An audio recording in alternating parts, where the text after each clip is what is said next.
Bienvenue sur Africa 24 dans cette nouvelle édition du 12-15. Voici les titres de l'actualité. Le lancement national du projet Action catalytique du programme conjoint UA-OIT-OIM-CEA au Cameroun. Un projet sur la gouvernance des migrations de main-d'œuvre et qui doit favoriser le développement et l'intégration en Afrique.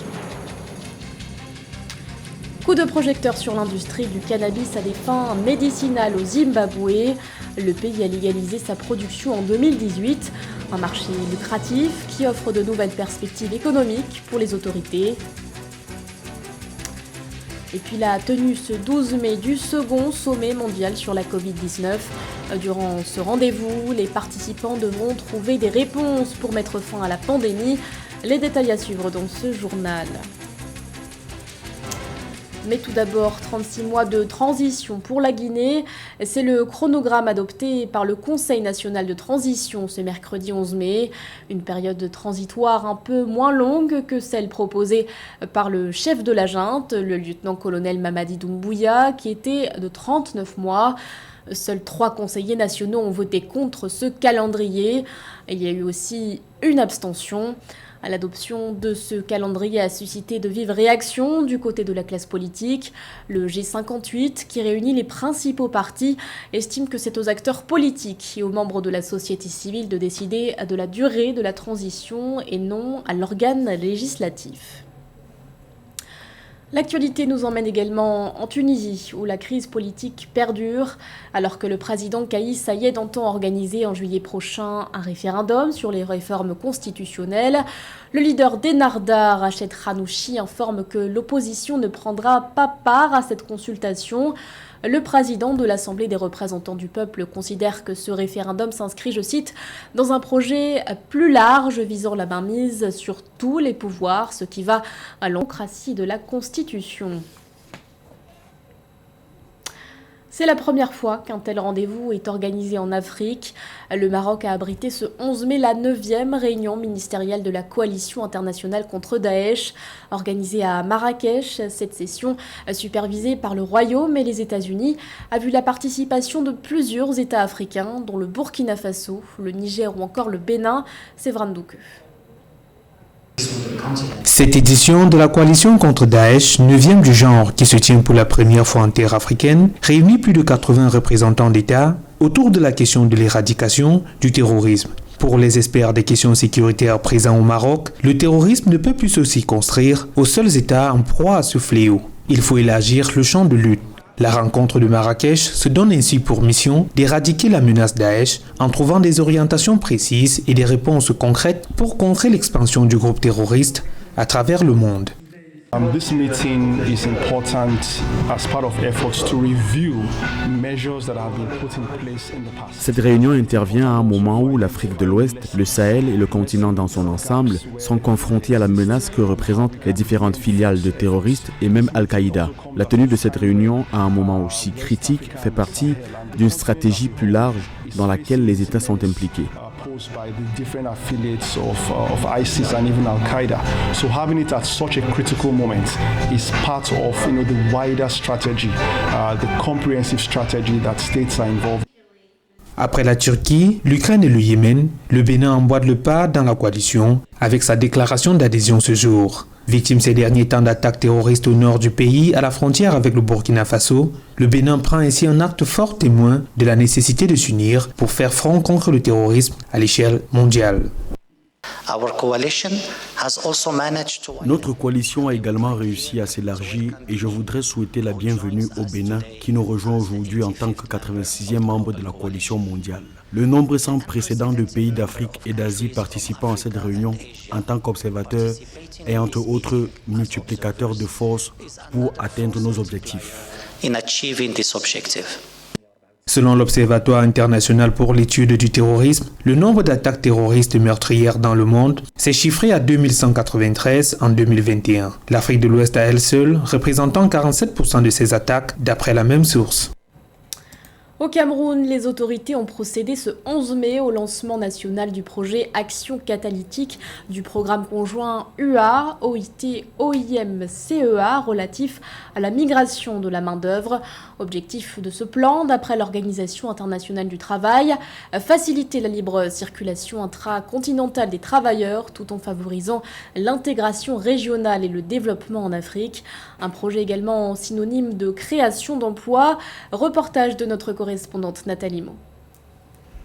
Tirer le meilleur parti de la migration de main-d'œuvre, c'est l'objectif du projet Action catalytique du programme conjoint Union africaine, Organisation internationale du travail, Organisation internationale pour les migrations, Commission économique des Nations unies pour l'Afrique, le JLMP, lancé au Cameroun le 11 mai 2022. Le cadre de politique migratoire pour l'Afrique 2018-2030 de l'Union africaine est le 5e domaine prioritaire de la déclaration et du plan d'action sur l'emploi, nécessite une approche délibérée qui s'inspire des échecs politiques passés.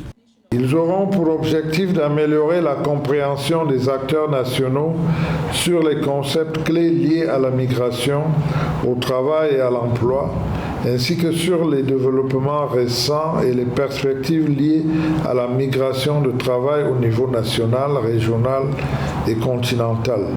La migration de la main-d'œuvre intra-régionale en Afrique s'élève à 80% et se caractérise principalement par les déplacements de travailleurs peu qualifiés. Pourtant, le JLMP accorde une place importante à la portabilité des compétences et à la reconnaissance mutuelle des qualifications. Ce mécanisme de l'Union africaine recommande l'intégration des travailleurs migrants dans le marché du travail et le secteur de l'éducation et de la formation. Faire en sorte de renforcer les États pour que les législations nationales soient établies en la matière. Et ce sont ces législations qui permettront de retranscrire un certain nombre de principes d'accompagnement des travailleurs migrants dans les politiques nationales en matière de migration. Les buts et objectifs du programme de travail conjoint découlent de l'aspiration à long terme de mettre en place un régime efficace de mobilité de la main-d'œuvre, favorisant l'intégration et le développement en Afrique. Selon des données de l'OIT, la contribution estimée des migrants au PIB pourrait atteindre jusqu'à 19% dans des pays comme la Côte d'Ivoire. En 2017, le Lesotho est devenu le premier pays africain à légaliser la culture du cannabis à des fins médicinales. Depuis, d'autres États ont franchi le pas, à l'instar du Zimbabwe. Si le pays entend investir dans ce marché lucratif, des défis persistent, notamment pour les agriculteurs. La mise en place d'un champ de production de cannabis dans un contexte de réglementation stricte représente un coût important. Plus de précisions dans ce sujet de Corinne Camdem. Au Zimbabwe, le tabac est considéré comme l'or vert, mais des agriculteurs comme Unyarazi Nyanungo espèrent que le cannabis deviendra la principale culture de rente. Les analystes sont formels, l'industrie mondiale du cannabis pourrait valoir 272 milliards de dollars d'ici 2028. Au Zimbabwe, en difficulté économique, on espère profiter de l'essor de ce marché lucratif. Le pays a été l'un des premiers à légaliser la production de cannabis médical en 2018. Il a délivré 57 licences dans l'espoir d'un nouveau flux de revenus de dollars d'exportation dont il a cruellement besoin. Je pense que nous avons toutes les certifications requises pour le marché européen et américain. Nous allons exporter sur ces marchés et avec notre valeur ajoutée sur le plan médical. Nous envisageons de nous associer à des pays africains où ils pourront ensuite obtenir des médicaments fièrement fabriqués au Zimbabwe.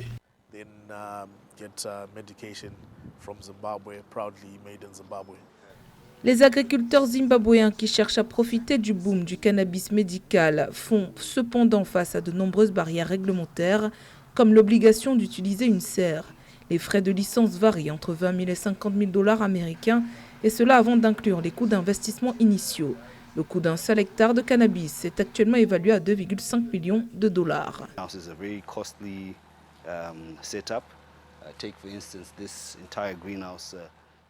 La serre est une installation très coûteuse.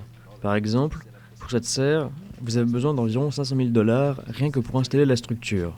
Les plastiques, le système de goutte à goutte est un coût supplémentaire, les graines et les autres pratiques que nous effectuons ici. Nous espérons que les autorités nous autoriseront à cultiver à l'extérieur afin que nous puissions augmenter nos superficies jusqu'à 100 hectares environ. Sous serre, c'est très restrictif. also because under greenhouse it will be very, very restrictive. Néanmoins, les récompenses peuvent être substantielles.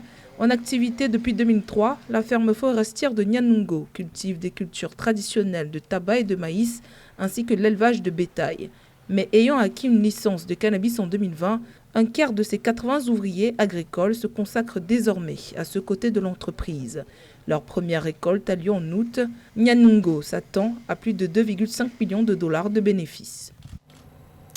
Comment mettre fin à la pandémie de coronavirus dans le monde? C'est pour tenter d'apporter des réponses à cette question qu'un sommet mondial est organisé ce jeudi 12 mai avec les dirigeants du monde entier en format virtuel. Cette initiative vise aussi à anticiper les futures crises sanitaires. Gladys Mwamba. Un soutien solide à la réponse de l'Afrique pour lutter contre la pandémie de coronavirus, c'est le plaidoyer de l'agence de santé UNITAID qui se félicite de la tenue ce jeudi 12 mai du deuxième sommet mondial sur la Covid-19, un rendez-vous qui réunit les dirigeants de la planète pour examiner les prochaines étapes cruciales dans les réponses mondiales à apporter pour lutter contre ce fléau meurtrier. L'agence de santé UNITAID accueille très favorablement l'organisation de ce second sommet.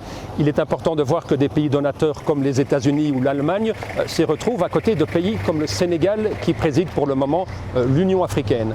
UNITAID appelle donc vraiment à ce que l'ensemble de ces pays puissent confirmer leurs engagements futurs, mais également venir avec des engagements supplémentaires adaptés à la situation de la pandémie aujourd'hui dans le monde. Après 2 ans de pandémie, plus de 500 millions de contaminations et quelques 6 millions de décès à travers le monde, cette crise sanitaire sans précédent a mis en lumière la nécessité de construire une meilleure sécurité sanitaire partout dans le monde.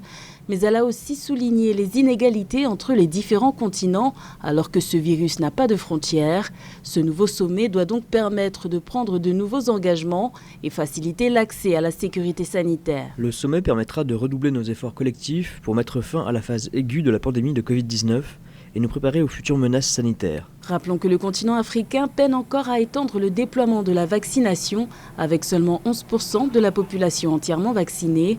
Malgré un approvisionnement en vaccins en augmentation, les populations demeurent réticentes. Des millions de doses de vaccins anti-Covid arrivant à expiration sont susceptibles d'être jetées. Plus de 400 journalistes ont répondu présents à l'événement. La Tanzanie a organisé début mai la Convention des médias africains, un événement organisé à Arusha à l'occasion de la Journée mondiale de la liberté de la presse. Au cours de ce rendez-vous, les réflexions ont notamment porté sur la question de l'indépendance éditoriale des rédactions en temps de conflit. Reportage de notre correspondant fraterne Dakai Senga.